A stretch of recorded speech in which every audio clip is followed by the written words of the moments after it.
Good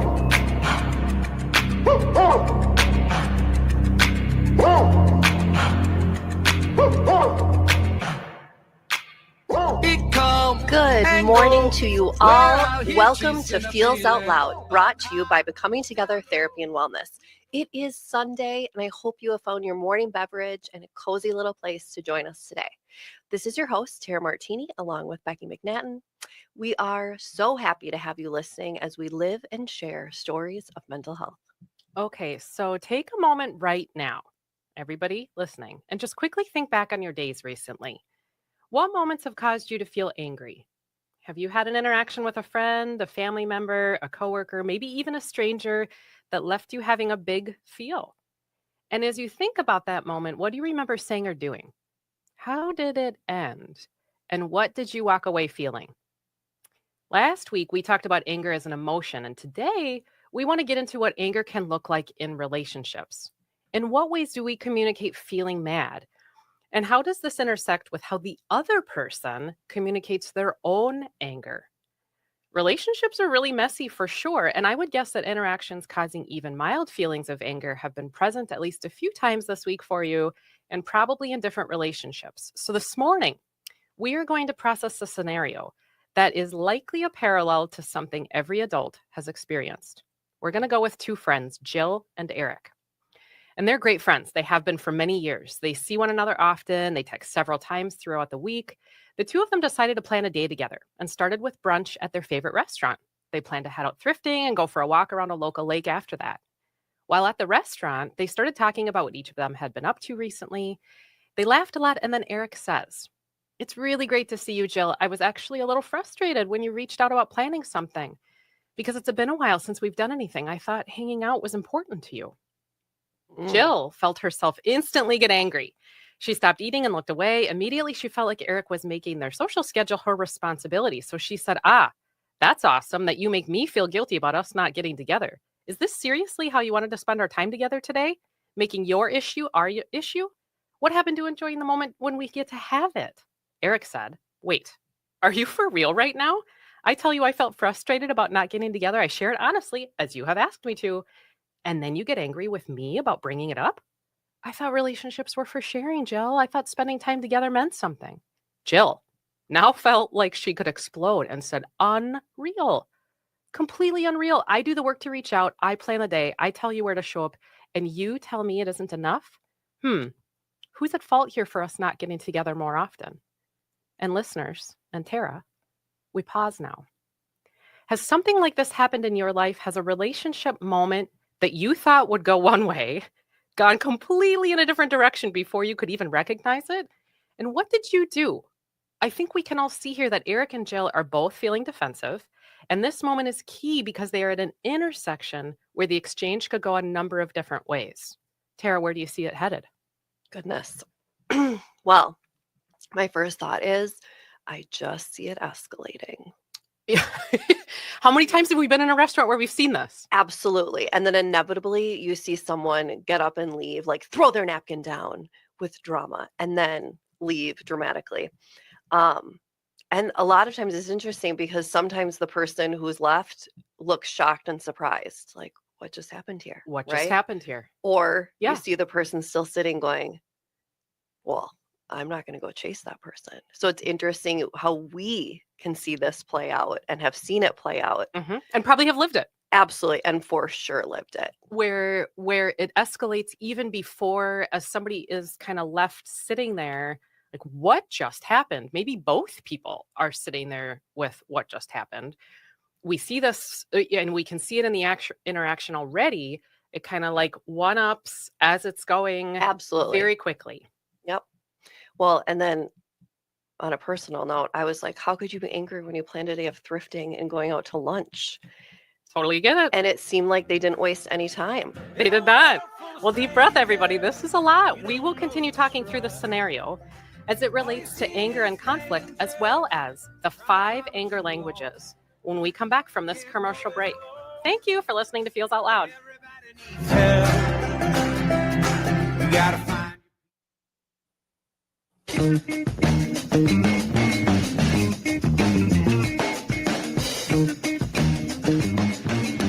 Welcome back to Feels Out Loud, brought to you by Becoming Together Therapy and Wellness. I am Tara Martini, along with Becky McNattin. Let's continue with our scenario and get into those lovely anger languages. Yeah. So as we said before the commercial break, Jill and Eric are at a moment of intersection.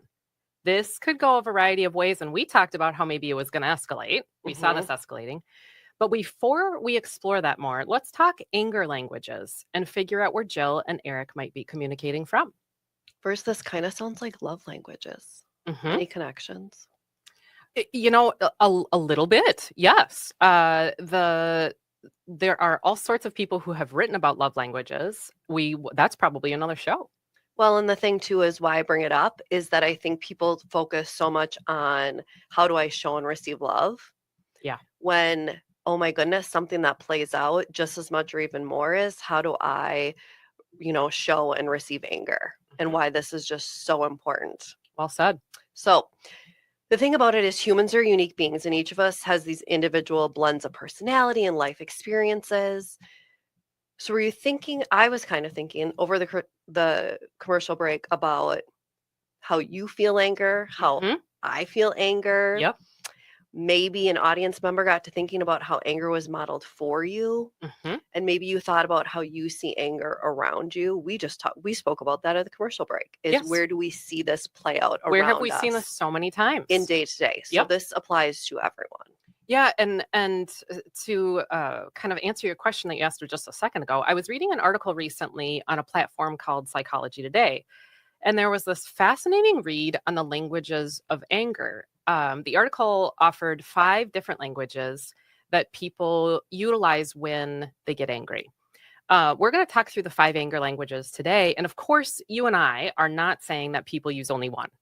I would guess that we all have some default settings that would lead us in one particular language direction more often than another. But these categories of anger expression, we might use a spectrum of. So keep that in mind as you're listening and as we go through them. I'm going to list these, and then we will go through them one by one in kind of a definition or simpler terms. The 5 languages are, first one's righteousness.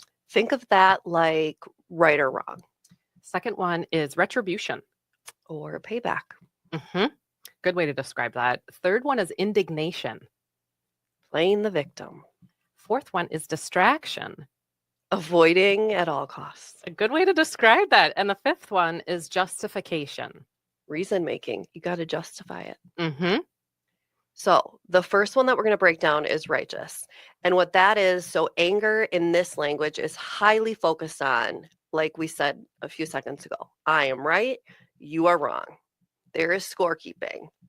Accusations, maybe even personal attacks. Doesn't mean there has to be all 3. There could be a combo. People might say things like, you don't know anything, or see, I told you. Folks who use this language have solid comebacks, tend to be people who stick to their own beliefs, kind of dig their heels in, and make a conflict bigger. Yeah, that escalation.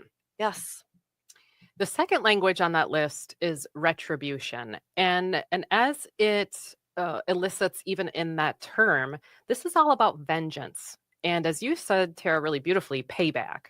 If you are a grudge holder, maybe a person who doesn't forget things that happened and maybe doesn't let others forget either, you might speak the language of retribution. This type of anger aligns with concepts like eye for an eye, or you will pay for this. People tend to have a short fuse when using this anger language. They move to anger quickly and maybe even say things like, don't forget what you did. They don't let you forget. The third language is indignation. And yes, this is quite a word. It's a big word. Yeah. It's a big word. So folks within this anger language see themselves as being treated unfairly. So they make others feel guilty for making them feel badly, and may even use guilt trips to avoid expressing underlying feelings. And that's an easy way to look at it with a big word, is just think guilt trip. People might question the behavior from others and feel victimized in relationships.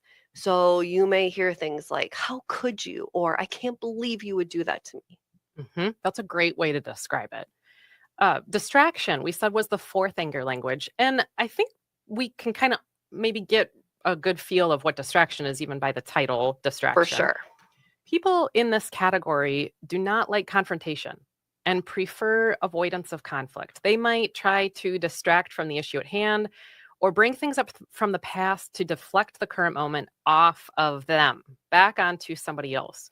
So sometimes people might say things like, so and so made me do it, or it wasn't my fault that this happened. Did you see what so and so did? To kind of get the focus on a different person. Or somebody might say, well, remember when you, and then fill in the blank, Yes. no one got mad at that.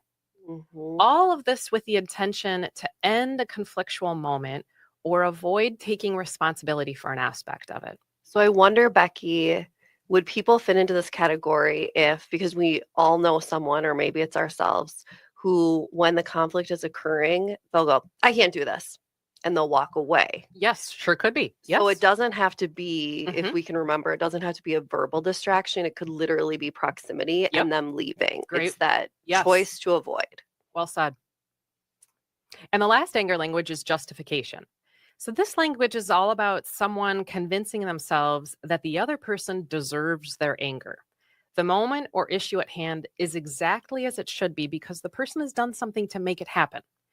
People who utilize this language will tell themselves that the anger is right because of unfair treatment and might blame others without taking responsibility for their own actions. Those in this category, we tend to be real good at put downs or intellectualizing anger and might say things like, serves you right, or you deserve it, Mm. or you had it coming, or karma.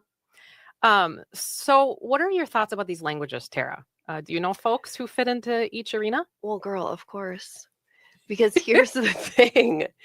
After, even when I would read one of the descriptions, either a name or a visual popped into my head of, we all know people in our lives who have chosen this. And it isn't, and I think you made such a good point earlier about, this isn't that you pick one and then you're always going to do it, right? You could have a variety of these, but as you pointed out earlier, there is a go-to. And no one's making a conscious decision to say, I am going to justify, I am going to blame, I'm going to distract. But, and we'll get to this too if you listen to our next episode, of this piece of, but that's what's safe for them. And that is their go-to. And so they're doing it without even thinking, while you on the outside are realizing, wow, they have a pattern of behavior. Sure. And that to hear this list, even from a like almost a humorous call out, we maybe see ourselves in the list. I myself kind of identified with Eric in the argument. In his anger language probably is a little bit of a combo of a few things between him and Joe. Yep. And he utilized some of that indignation of like, I thought relationship mattered to you, Jill. Yes. I thought that you enjoyed getting together. This kind of like, how could you do this? When he said, you've asked me to tell you the truth.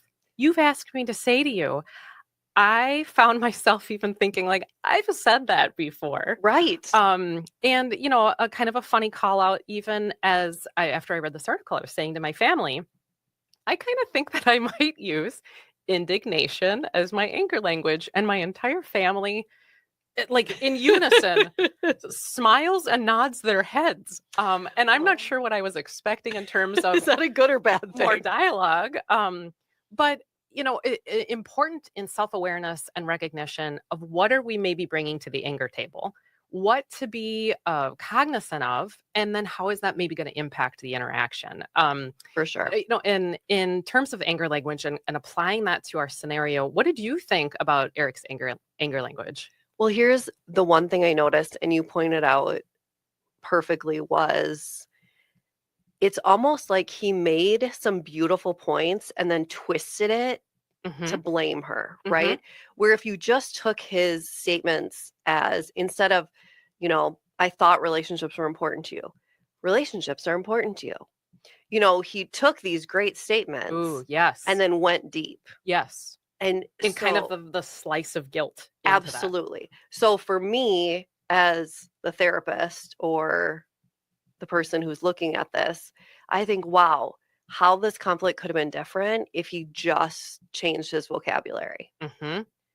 But he definitely did not. He Mhm. went for the low blows. And maybe in that moment, because part of the thing I wonder about with Eric is if he even knew he was angry in that moment. If he really thought Mhm, about it from, because I can see indignation from that mhm. victim space, Yep. not necessarily even seeing ourselves as an angry person when it is experienced by the other as Mhm. guilt, Yep. which maybe, is part of what was activating to Jill. What do you think her anger language is? Well, I saw several, but my first one, I thought it was justification for Mhm. that but it was also the blame one as well. But it was That this, righteous yeah, part, yeah. that righteousness of, hey, like, oh, I'll plan all this stuff. I'll be the one who reaches out and does, and this is what you're giving me in return. Mhm. Where it was, look what I have done, Yes. and now look at how it's being received. She's Yes. definitely the victim. And her saying in that justifying piece, like, if you feel mad, it's because you did it. Oh, Because for sure. I planned this. You're choosing to spend the time Mhm. this way. If you feel angry, that's on you, Yep. which is very much a justifying. And the part that feels, I agree with you. And the part that feels righteous is that quick. She's like real quick to anger here. She Mhm. jumped in with Oh. 2 feet Mhm. right away. And in that, instantly experiencing, hey, you're making me responsible for our social schedule, Mhm. rather than saying that out loud. She did write that in her head, but she didn't ask him a question or be curious about it. No. So that kind of quick or short fuse does make me think of righteous. Well, and also the idea of, I also thought maybe it's too much like a therapist. I was like, well, this girl is triggered. And what about her past, or what happens to her quite a bit that triggered that? What about it? What is her background in this? Because I mean, she just went in. Yeah, and where has she been made to feel responsible Right. for other things, or and then we can think about, okay, so different anger styles impact the Mhm. interaction differently. Mhm. Wait, got me wondering about this scenario. What if there's two people who use righteous? What if there's two people? Mhm. Because maybe at a restaurant, we've seen two people start screaming at each other. Mhm. Maybe we've seen two people who all of a sudden start yelling. Maybe we've seen somebody start crying and somebody else start crying. Maybe we've been both indignation and we just like do the guilt trip and the guilt trip and the guilt trip. Yes. And we say, how could you? How could you? Well, and how amazing that we don't see it in ourselves, like what we're using when the same words are going back and forth. Hmm. I wonder then too, when you see conflict resolution and kind of this play out, that if each participant has the same anger language, I wonder if there's a better chance it will be resolved, because I could see them going, what are we doing? Like seeing outside ourselves, the Yes, thing, eventually. mhm. Yes.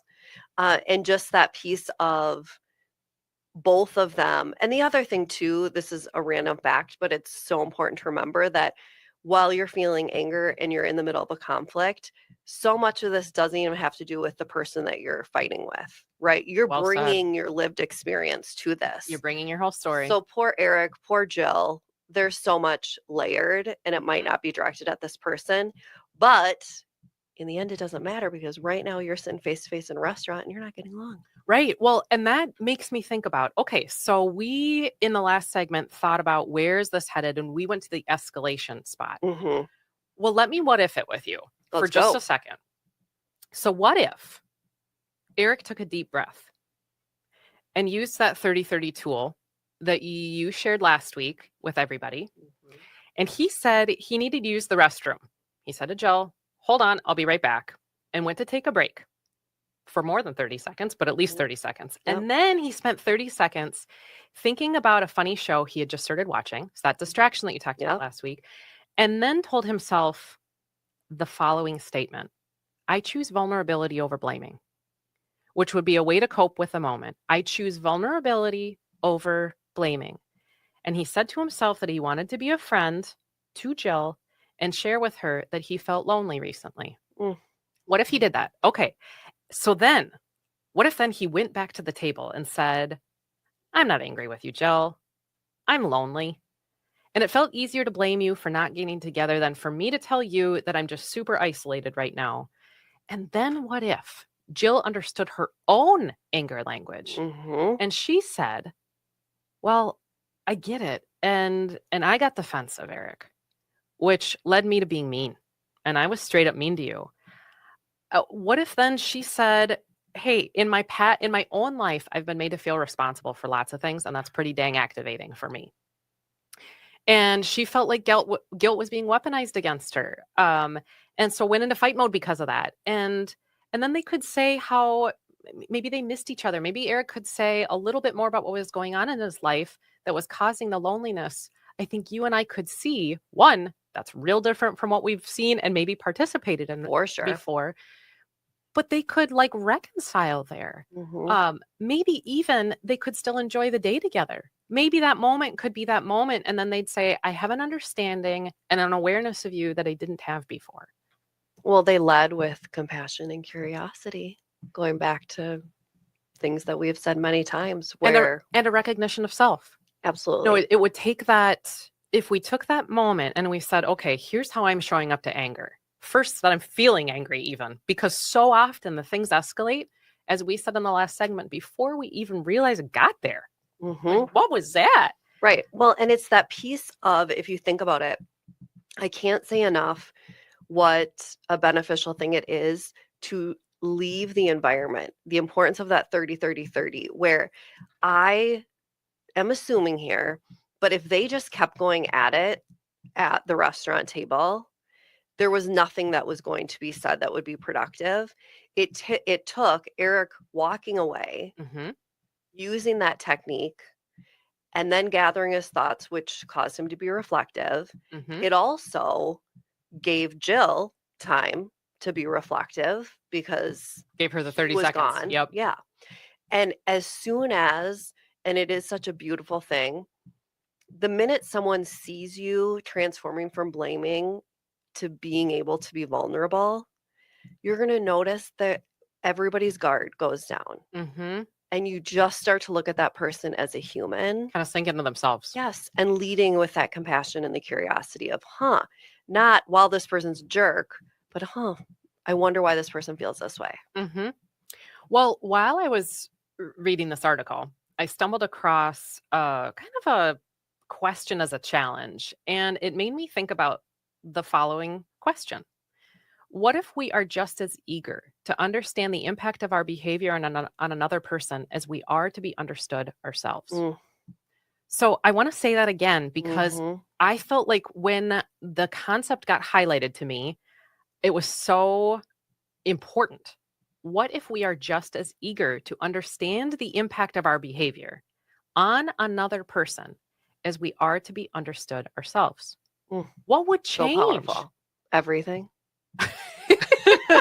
What would change in our dialogue if we said, okay, maybe the goal of this, and we can see how Eric and Jill were thinking about like, no, I need to be understood here. I need to be understood Mhm. here.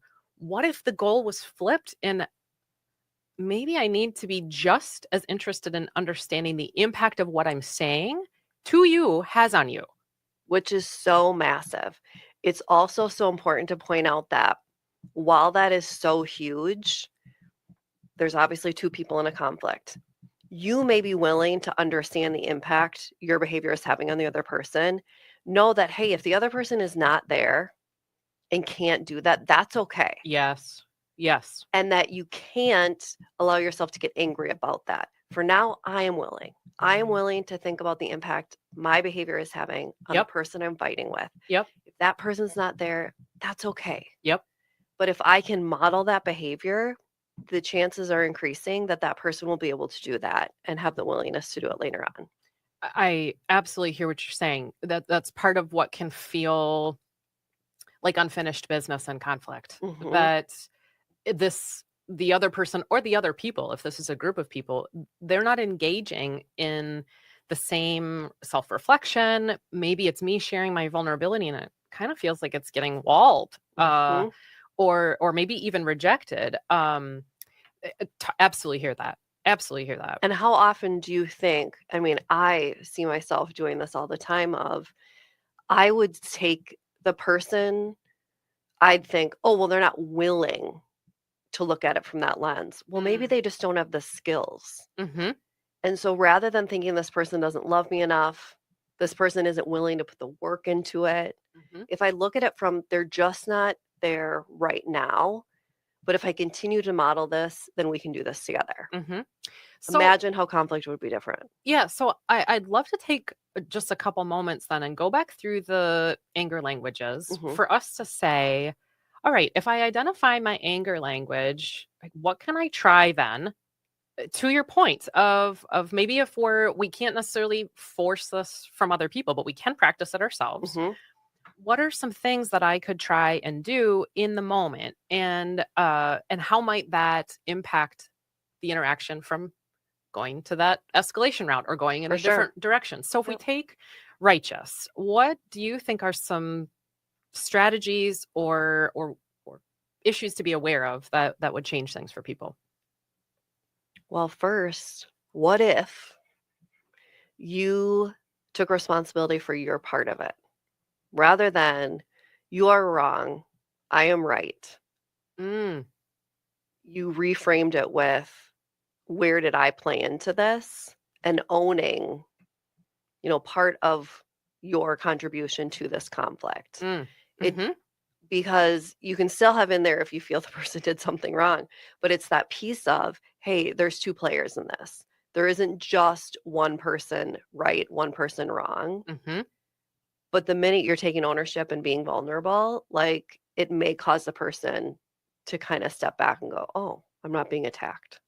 That's a really good point. I got me thinking about how focusing on the moment in front of you versus the person, because if we talk about righteous anger is quick to anger, quick to like maybe say some mean things, that we become kind of attacking to the individual and not about the thing being said or the moment in front of us. So maybe having a recognition of, I got to keep it about right here, about what I'm angry about right now, Mhm. not about the individual. Right. What do you And think about retribution? oh,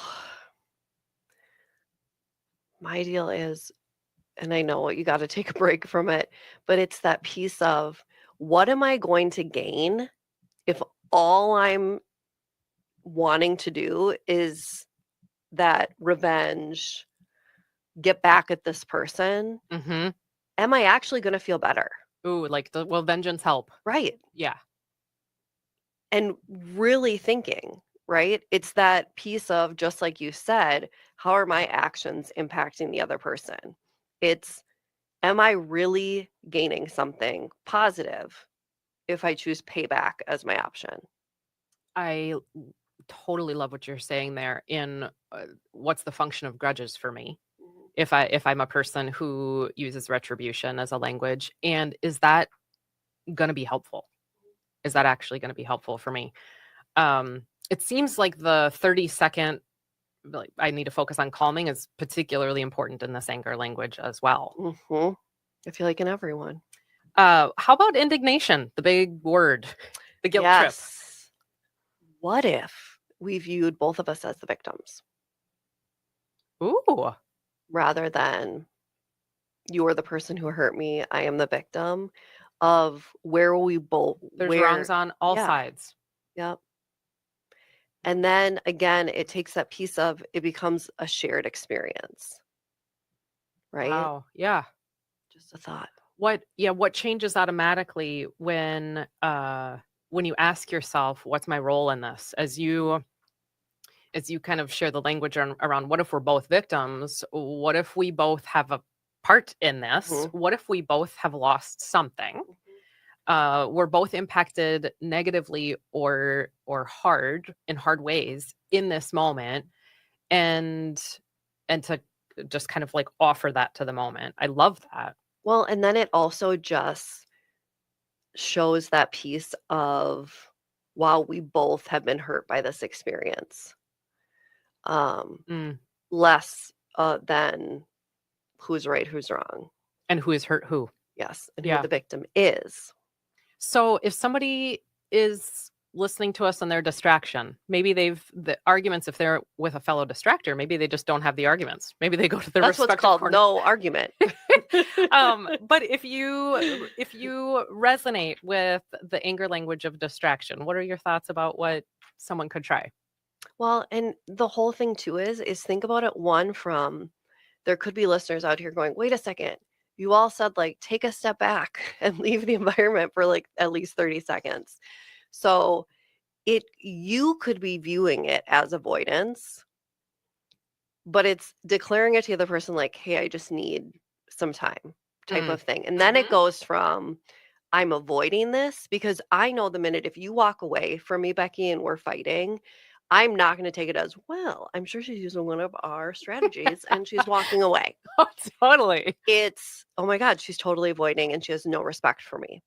So inform the person like, hey, I just need a breather. But also the piece of, and I say this to clients and students and family members, by choosing to avoid, you're not taking the problem with you and then it's going to stay somewhere.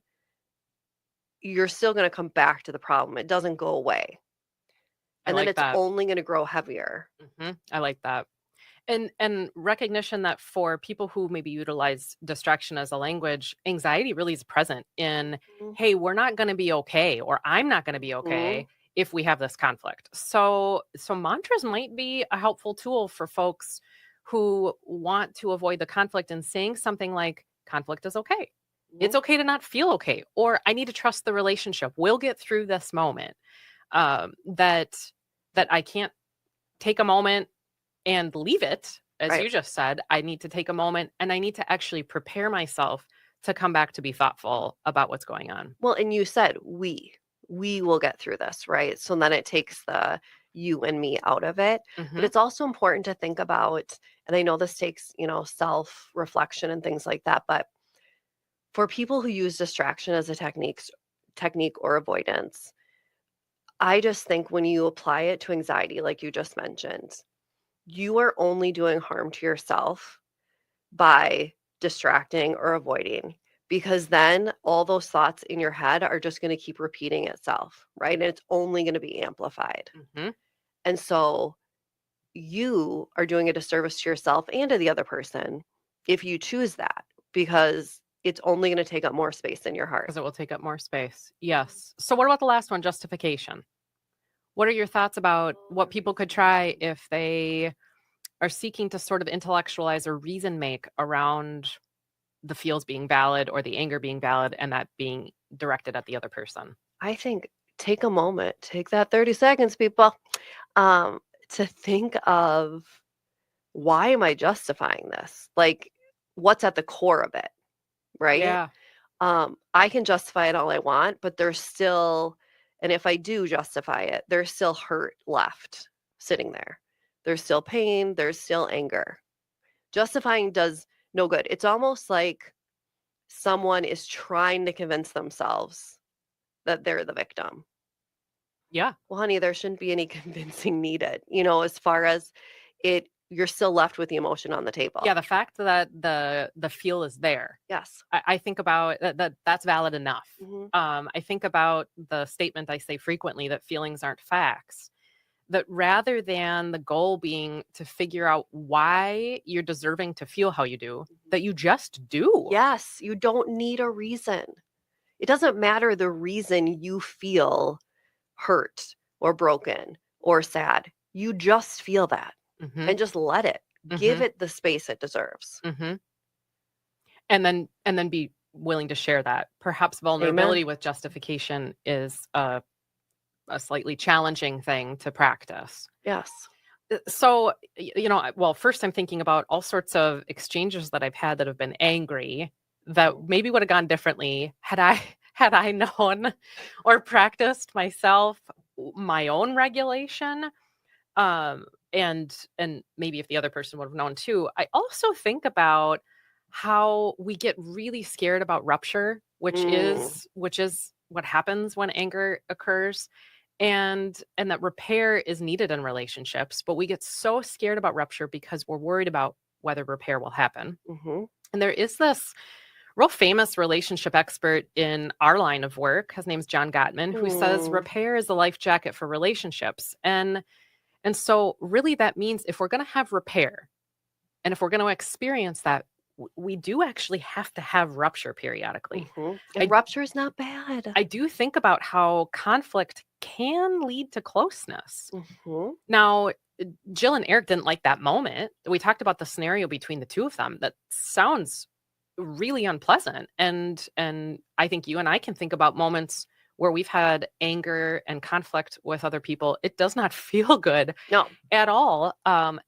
And I also think in our what if, like what if both of them took those moments of self-reflection, they understand each other in a much more full way. They knew how both of them are coming into that moment on that day where they're at a restaurant, and they have this awareness of each other that's bigger and deeper than they had before they had the conflict, which I would say really is what repair is. It's this. Well, it's healthy. It has this opportunity to develop a closeness and relationship. What do you think?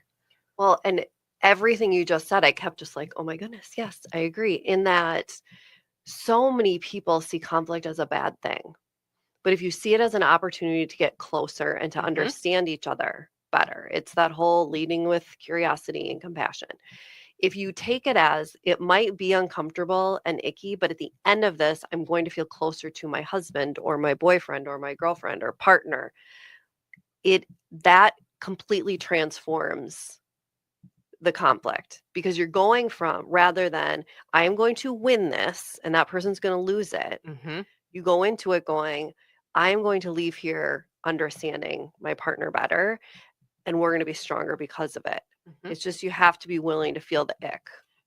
And back to that quote that I said of, I'm going to practice an eagerness in understanding the impact of what I say and share with the other person. Amen. So I'll not only understand them differently, I'll understand the impact of me on them differently. I will talk about that. I'll ask questions about that. To me, that's part of what repair ends up looking like. We have not only an understanding of that individual and an awareness of them, we have much more kind of meaning-making capacity around our relationship, which is the sort of space in between you and me. Yes. And think of it this way too, of that, for example, like we are very close friends. It's almost like, okay, well, yeah, it'd be easy to just like be that way all the time. Right. And if one of us annoys the other person, just like ignore it and whatever. But oh my gosh, that would be so boring.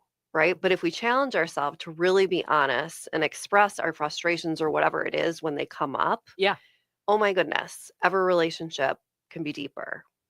Well, of course, you and I have some bias there. Well, but I completely agree with that. And the really what's needed, as we've talked about in this repair, is staying regulated ourselves. So important. And then this kind of idea of really effective listening that probably is a whole show by itself on that. Okay, so I said to myself, I'm going to engage in understanding the impact of me on you. And you and I, we could choose to let it go, which we need to do lots in relationships. As you said, it would be really boring if we always did it. When we choose to engage, we can like really get our relationship better. We have this ability to also trust one another, and what difference true listening makes in relationship.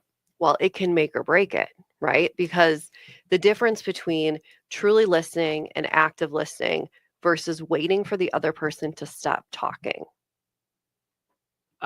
Yeah. That's massive. And how many people do that? How many times we are thinking about what we're going to say next while the other person is even sharing something. And not honestly caring what the other person is saying, which is such a sad reality. But how many people do that? And we all know people in our lives or have watched how conflict transpires when one of the people or both people are like that. And it's that piece of just taking a pause. Which is probably what happened in the escalation. Listening didn't occur. For sure. You nailed it. So many things to think about here, everyone. We are going to take a commercial break, but after that, we will talk through listener questions on anger languages. Feels Out Loud will process your thoughts when we return. You gotta find your people, then you'll find yourself. You gotta find your people.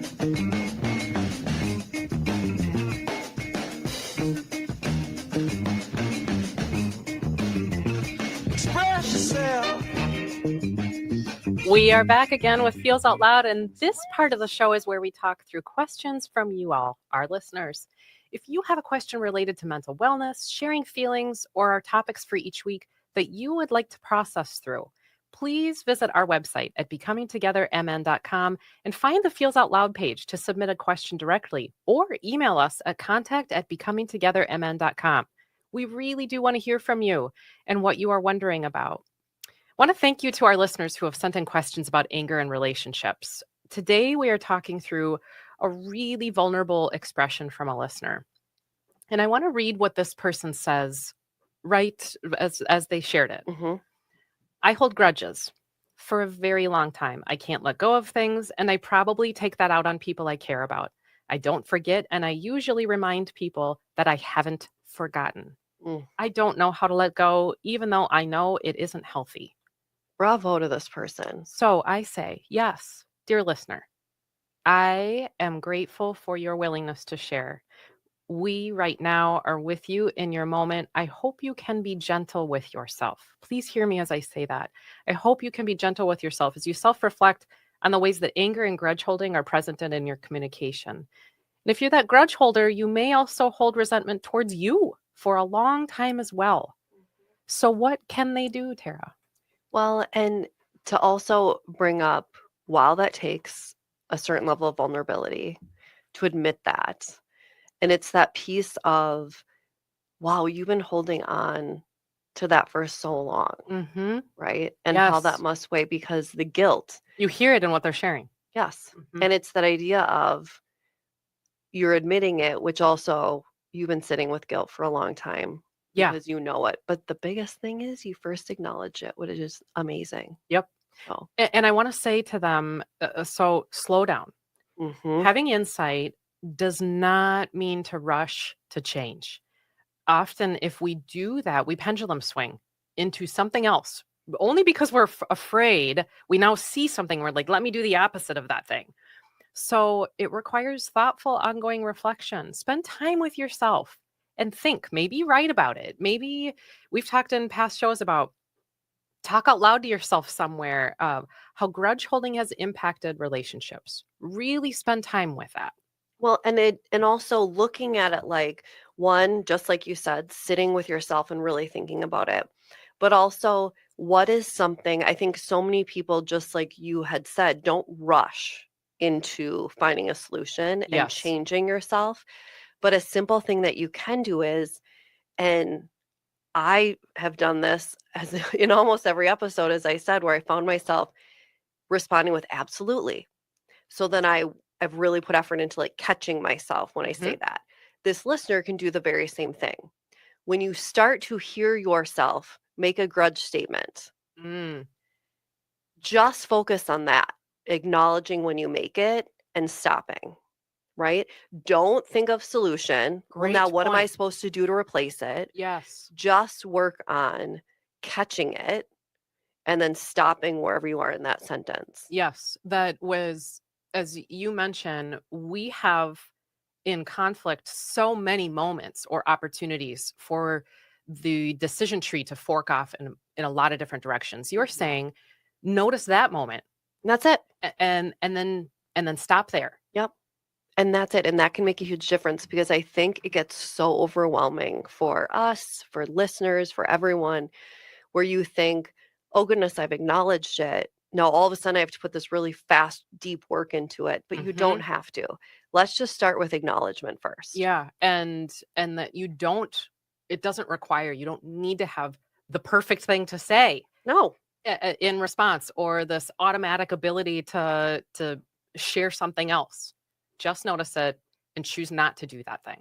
for sure. And even if it ends with an awkward, like in the middle of a sentence, oh, sorry. You know what I mean? Like, just, it's Totally. okay. You're growing in your healing. Well, we're at the end of our show today. Thank you for listening this morning. And as we think about intense emotions and relationships, keep in mind, be kind to yourself this week. Remember that connection fosters wellness, and your voice is one the world around you needs to hear, everyone. Share yourselves, friends.